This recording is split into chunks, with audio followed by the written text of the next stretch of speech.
So let me just close by saying to everybody that at dinner last night, it was interesting. I was listening to the conversation, and I've listened and chatted with a lot of colleagues over the last few days. It's pretty clear that the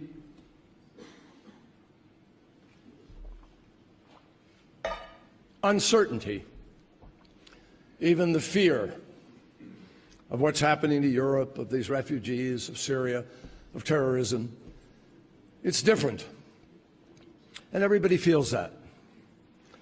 And as a result, in some quarters, there is a pessimism in the air.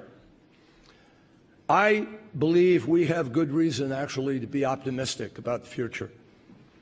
And the reason is the size, the durability, the capacity, the talent, the extraordinary resilience of this alliance, in one form or another, that has been expressed, not just in the formality of this alliance since it came into being since World War II, but throughout the last century.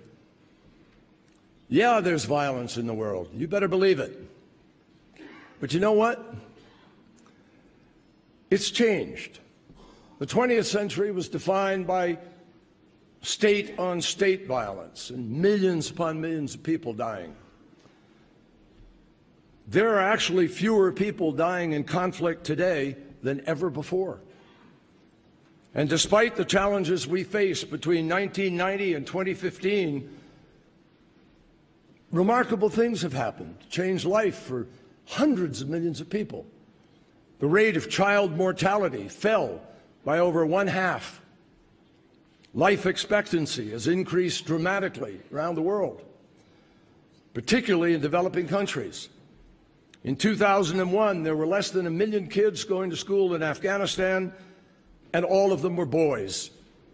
Today, there are almost 8 million kids going to school, and 40% of them are girls.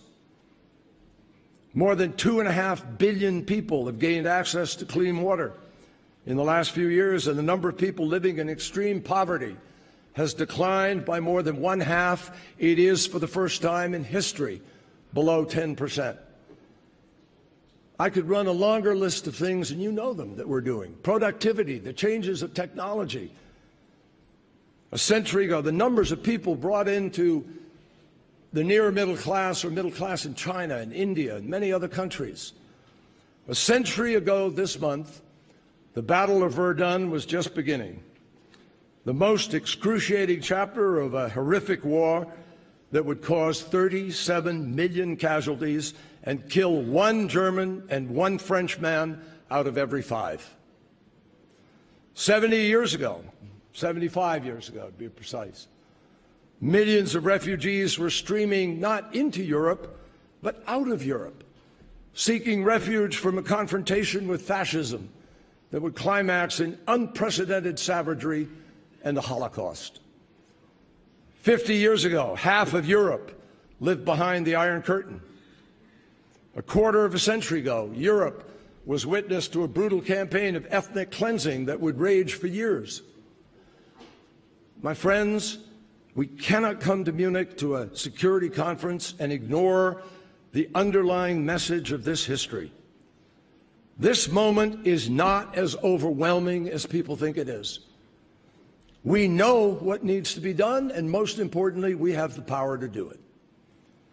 The transatlantic community is not strong because we've somehow been exempt from tragedy or strife.